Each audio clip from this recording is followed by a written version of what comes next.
और ब्रेक के बाद स्वागत है। अब रुख करेंगे बिहार की खबरों का बिहार एक्सप्रेस में। बेगूसराय में प्रधानमंत्री नरेंद्र मोदी ने महागठबंधन पर बोला हमला। एनडीए में है समझदारी भरा नेतृत्व, जबकि महागठबंधन में अटक लटक भटक झटक पटक दल।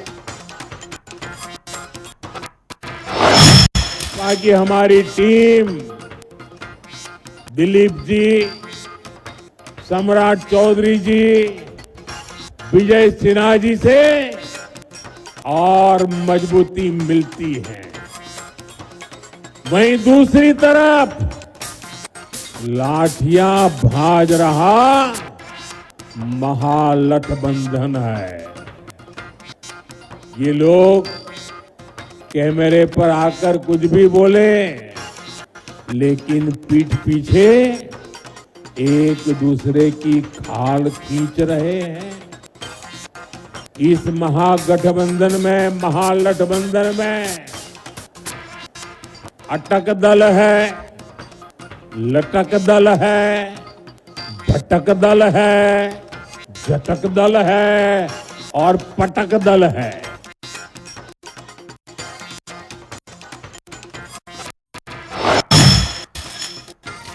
पटना में जनशक्ति जनता दल के राष्ट्रीय अध्यक्ष तेज प्रताप यादव ने कहा, बिहार की जनता क्या मूड है ये तो समय बताएगा। 14 तारीख को तय होगा कौन कहां जाएगा। देखा जाएगा ना, वो तो बात की बात है कि जनता जनार्दन का मूड क्या है, खासकर बिहार के जनता जनार्दन का क्या मूड है, कहाँ जाएगी नहीं जाएगी ये तो समय बताएगा। 14 तारीख को तय होगा कि कौन कहाँ जाएगा।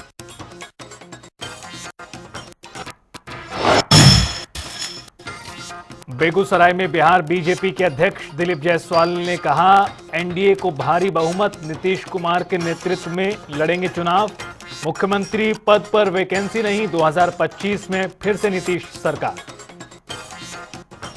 मुख्यमंत्री जी का जो कार्यक्रम हुआ है प्रथम चरण में समस्तीपुर और बेगूसराय में, लेकिन आपने एक चीज देखा कि प्रधानमंत्री जी ने अपने कार्यक्रम की शुरुआत भारत रत्न जननायक कर्पूरी ठाकुर जी के घर पर जाकर उनको श्रद्धांजलि दिया, और वहीं पर राहुल गांधी ऐसे नेता, तेजस्वी यादव जैसे नेता हमारे कर्पूरी ठाकुर जी के जननायक की उपाधि को भी छीनने का प्रयास करते हैं। मंत्री का चेहरा तो तब घोषित किया जाता है जब कोई वैकेंसी हो।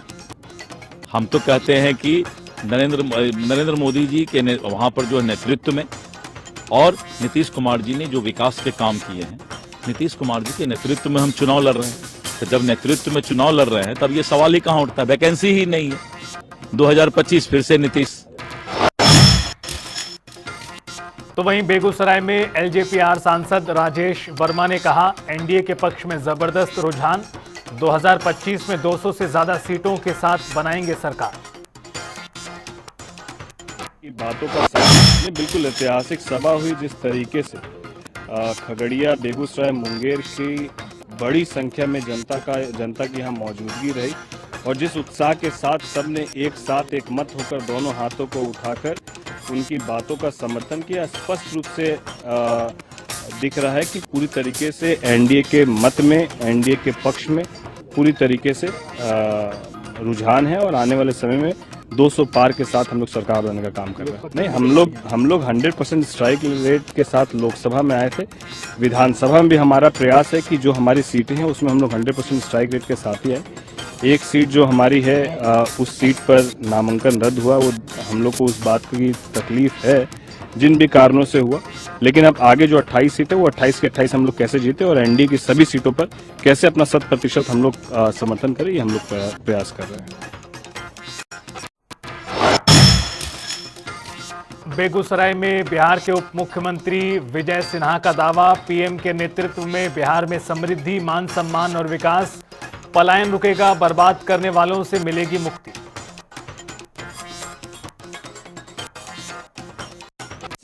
देखिए, देश के प्रधानमंत्री नरेंद्र मोदी जी बिहार के सुशासन को समृद्धि की ओर ले जाने के संकल्प, विकसित बिहार बनाने के संकल्प को साकार करेंगे, और दोनों जगह जो उमड़ा हुआ जनसैलाब है, अब बिहारी मान सम्मान स्वाभिमान से आगे बढ़ेगा। अब बिहारी गाली नहीं बनेगा, अब बिहारी पलायन के लिए विवश नहीं होगा।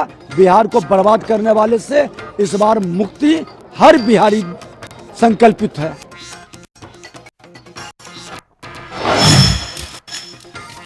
पटना में केंद्रीय मंत्री गिरिराज सिंह ने कहा, बिहार में पीएम मोदी का आना बिहारियों के लिए गौरव की बात। 2010 में एनडीए ने 206 सीट जीती थी और इस बार उससे भी अधिक जीतेंगे।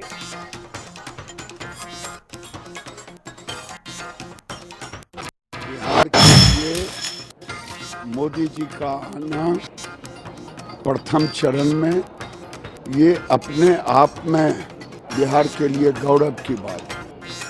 और गौरव ही नहीं है बल्कि आज जो 4 जिले का उम्मीदवार थे, और मैं डंके की चोट पे कहता हूं 2010 में एनडीए ने 206 सीट जीता था, इस बार उससे भी अधिक जीतेंगे, क्योंकि इन लोगों ने टिकट बेचा। इन लोगों ने टिकट बेचा है, टिकट बेचने का काम किया है। सब पार्टी, चाहे वीआईपी हो, चाहे कांग्रेस हो, चाहे आरजेडी हो, और लालू जी का मैं बार बार गाना गाता हूं, दिल की अरमा आंसुओं में बह गए।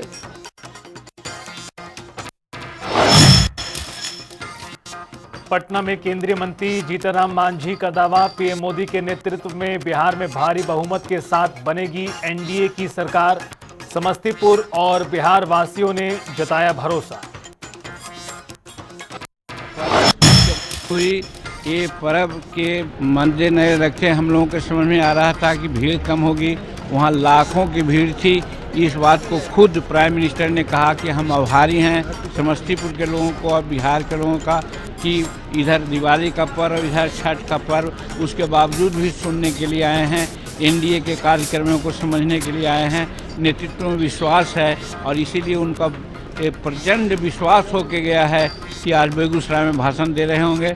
यहाँ बिहार में आज जो 2025 का चुनाव होने वाला है 6 और 11 को काफ़ी बहुमत से यहाँ एनडीए की सरकार बनेगी।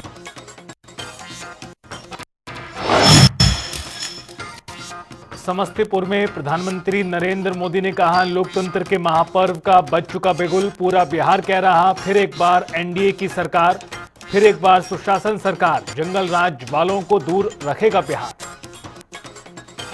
लेकिन दूसरी तरफ आरजेडी और कांग्रेस वाले क्या कह रहे हैं और क्या कर रहे हैं, ये आपको मुझसे ज्यादा पता है। मुझे आपको याद दिलाने की जरूरत नहीं है। हजारों करोड़ रुपए के घोटालों में ये जमानत पर चल रहे लोग हैं, जमानत पे। और जो जमानत पे है वो चोरी के मामले में जमानत पे है।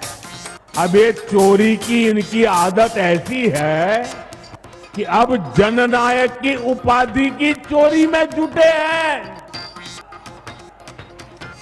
बिहार के लोग जननायक कर्पूरी बाबू का ये अपमान कभी नहीं सहेंगे।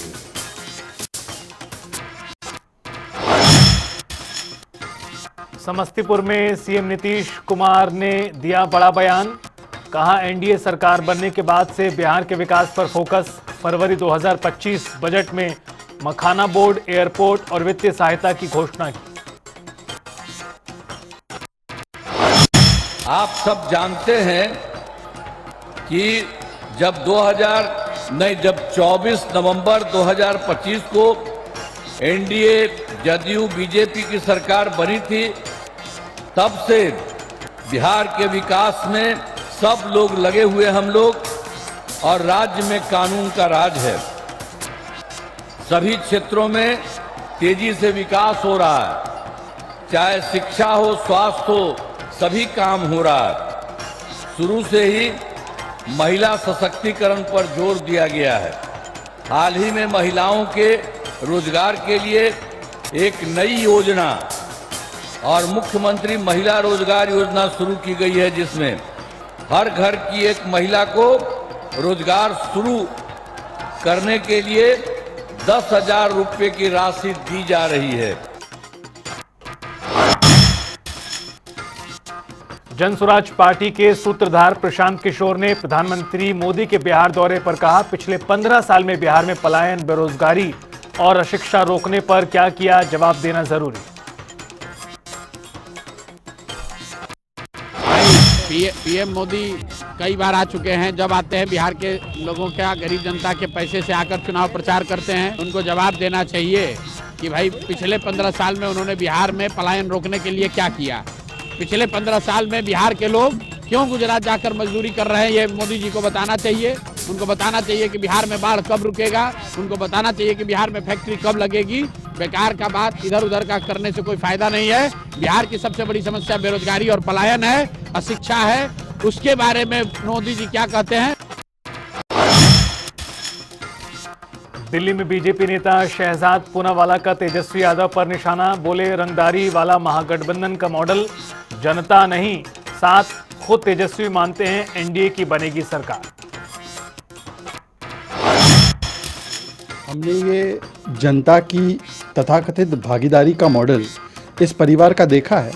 भाई जनता की जमीन लूटकर, जनता का जॉब देकर अपनी जेब भरने का जो मॉडल है उसे भागीदारी मॉडल नहीं कहते, उसे रंगदारी मॉडल कहते हैं। जो रंगदारी मॉडल में माहिर है वो उसे भागीदारी बता रहे हैं।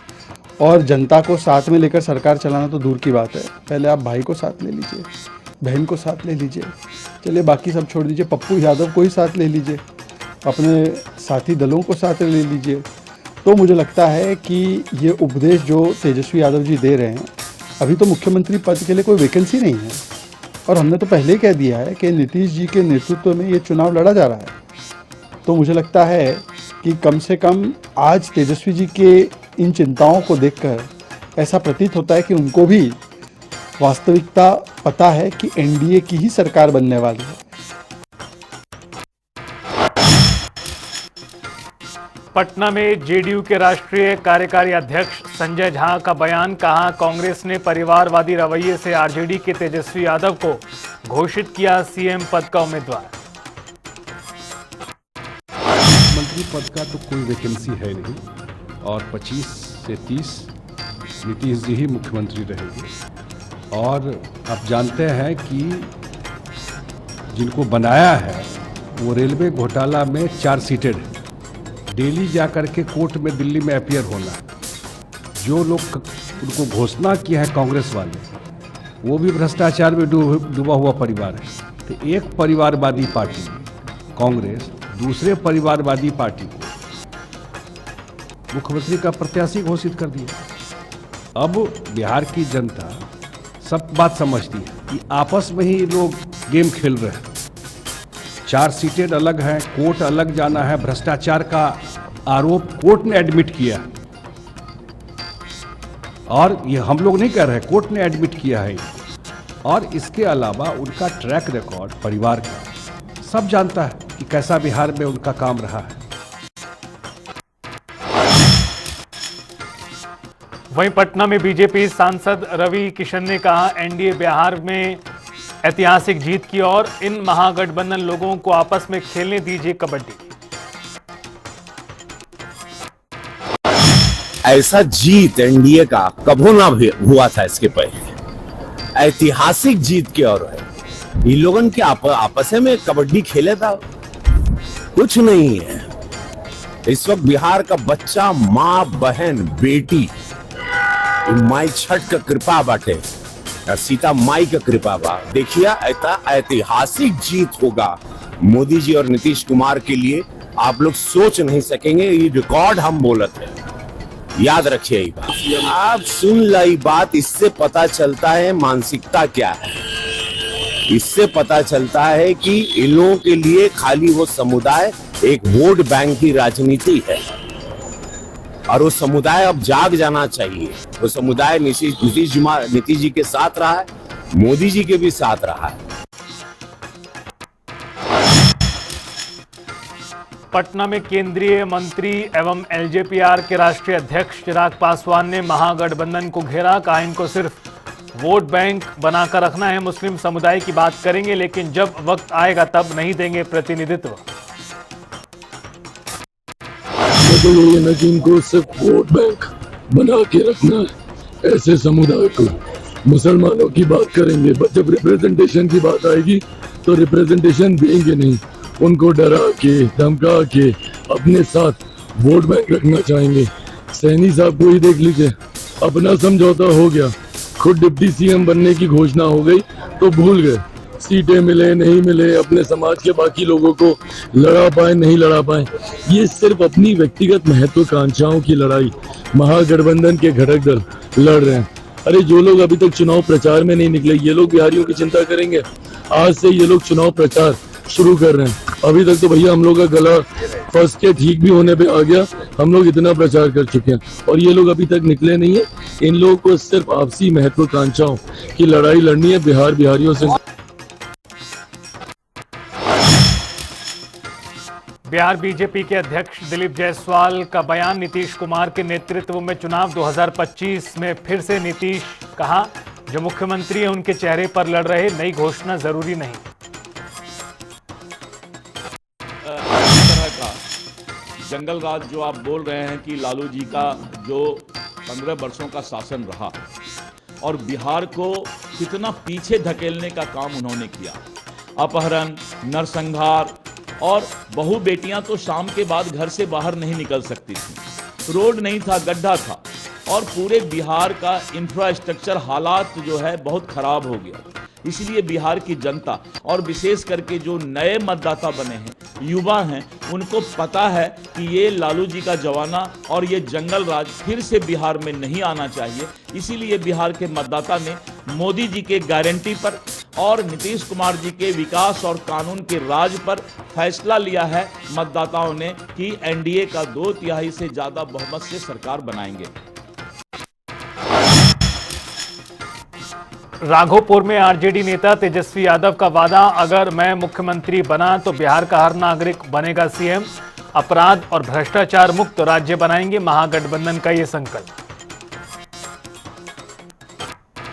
कौन क्या कहता है, चुनाव है, जाहिर सी बात है, तरह तरह की बातें जो है होती रहेंगी, लेकिन तेजस्वी का एकमात्र लक्ष्य है कि बिहार को जो है नंबर 1 बनाना है। हम टूटी फूटी और झूठी बातें नहीं कहते हैं, अच्छी बात नहीं करते हैं, पक्की बात करते हैं। आप सब लोगों को पता है, जो कहते हैं वो करते हैं, जो कहेंगे वो करेंगे। और आप सब लोगों को बताना चाहेंगे कि तेजस्वी अगर सीएम बनेगा तो बिहार के लोग भी सीएम बनेंगे, यानी चिंता मुक्त बनाएंगे हम। और यही नहीं बल्कि अपराध भ्रष्टाचार मुक्त बिहार बनाएंगे। पढ़ाई, दवाई, कमाई, सिंचाई, सुनवाई और कार्रवाई वाली सरकार हम लोगों को बनाना है।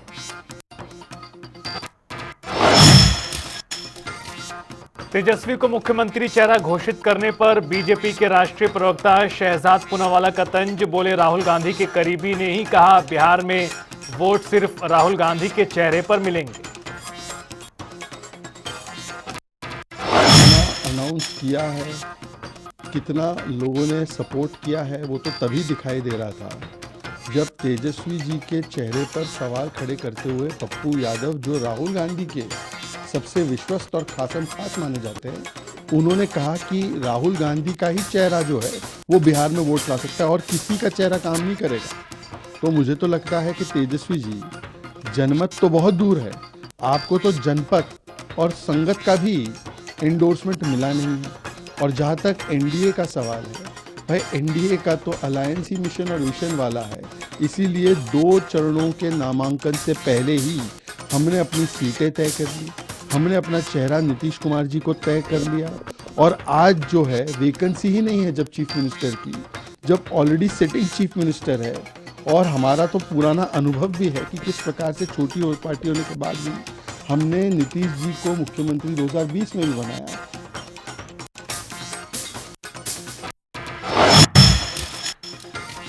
पटना में बीजेपी के राष्ट्रीय प्रवक्ता सैयद शहनवाज हुसैन ने महागठबंधन पर साधा निशाना। कहा महागठबंधन ने मान लिया अल्पसंख्यकों की कोई कीमत नहीं, टिकट बंटवारे में अनदेखी की। देखिए, महागठबंधन ने ये सोच लिया है कि माइनॉरिटीज़ के लोगों की कोई वैल्यू नहीं। महागठबंधन ने ये मान लिया है कि मुस्लिम समाज को सिर्फ वो डरा कर वोट लेंगे, उनकी कोई अहमियत नहीं। टिकट में भी मुस्लिम समाज के साथ अनदेखी महागठबंधन ने की, और जब मुख्यमंत्री और उप मुख्यमंत्री का उम्मीदवार बनाया उसमें भी अल्पसंख्यक समाज अपने आप को ठगा हुआ सा महसूस कर रहा है। ये लोग तो माई समीकरण की बात करते हैं, कहाँ गया माई समीकरण? अब तो मुकेश सहनी और तेजस्वी यादव खुद अपने नाम का ऐलान कर बैठे, और उसके बाद पूरे उनके वोट बैंक में बहुत ज़बरदस्त निराशा है।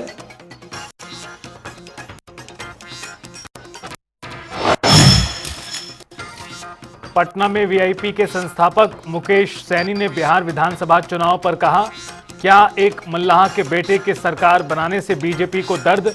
अल्पसंख्यकों की ना करें चिंता, हम खुद उनका रखेंगे ख्याल। करने की आवश्यकता नहीं यही बीजेपी है जो हमारे अल्पसंख्यक भाई को कहते हैं कि किसी काम को छोड़कर आप दूसरे जगह चले जाओ। ये आज उनको डर सताने लगा है। ये बताए बीजेपी कि क्या अति पिछड़ा का बेटा, मल्ला का बेटा को डिप्टी सीएम बनाना, क्या इनके पेट में इतना दर्द है? और वो अल्पसंख्यक भाई के लिए फिक्र हम करेंगे, आप वो आप फिक्र मत कीजिए। आपके पास में शाहनवाज हुसैन है, उनके बारे में फिक्र करिए। देश में हमारे जो इतने भी अल्पसंख्यक भाई है उनके बारे में सोचिए और उसके बारे में फिक्र कीजिए। नफरत की राजनीति नहीं कीजिए। अभी सबसे पहला मेरा सवाल है भाजपा वाले से कि क्या आपको तकलीफ हो रहा है? एक मल्ला का बेटा, एक केवट का बेटा अगर राज्य में अगर सरकार बनाता है, डिप्टी चीफ मिनिस्टर बनता है, तो आपको इतना दर्द क्यों हो रहा भाई? आपको इतना परेशानी क्यों होता है?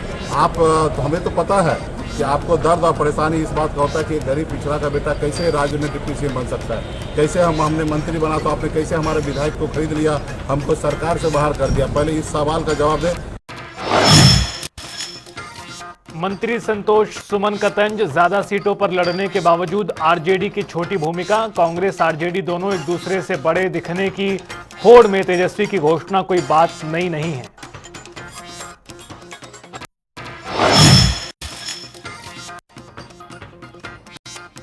जहाँ तक सीएम फेस का सवाल है तो ये कोई बहुत नई बात नहीं है। वो तो इस तरह से घिघिया रहे थे दोनों मिल करके कि हमको सीएम बना दो, डिप्टी सीएम बना दो, और कांग्रेस बेचारी लाचार हो गई। लेकिन ये बिहार में नज़र आ रहा है कि कांग्रेस बड़ा भाई बन गया है। राष्ट्रीय जनता दल ज़्यादा सीट पर लड़के भी छोटी भूमिका में है, और कांग्रेस से उन लोग अनाउंस करवाते हैं। वो कांग्रेस जिसकी कोई ज़मीन नहीं है बिहार में, और वो कांग्रेस अनाउंस कर रही है कि सीएम फेस होंगे। अरे आप तो इंडिपेंडेंट हैं, अकेले लड़ रहे हैं, आपको इतना सीट पर लड़ रहे हैं, तो नेचुरल है कि जिस तरह से आप शहजादे हैं और आप ही को घोषित किया जाएगा। कोई नई बात तो था नहीं, लेकिन घिघिया के लेने की क्या जरूरत है? ये मनोदशा, ये मानसिकता दर्शाता है कि इन लोग की ज़मीन खत्म हो चुकी है और सिर्फ दिखावे की राजनीति कर रहे हैं, और एक दिखा कर कोशिश कर रहे हैं कि हम ही बड़ा है। तो वहाँ तो बड़े छोटे की लड़ाई हो रही है। कांग्रेस ने घोषणा की, अपने आप को बड़ा करना चाह रहे हैं। और सहरसा में आरजेडी नेता और महागठबंधन का मुख्यमंत्री चेहरा तेजस्वी यादव का बयान, कहा बिहार की जनता चाहती है बदलाव, मौजूदा सरकार से जनता है नाराज। लोगों का प्यार है, आप लोग भूल रहे हैं। बिहार की जनता जो बदलाव चाहती है, बदलाव करेगी। मौजूदा सरकार से गुस्से में है। 20 साल से सरकार ने शोषण किया है बिहार के लोगों का। इस बार बिहार की जनता उससे बदला लेगी, और भी डिप्टी सीएम होंगे कुछ दिनों के अंदर, बता दिया। पहला चुनाव प्रचार है और बहुत उत्साह है लोगों को।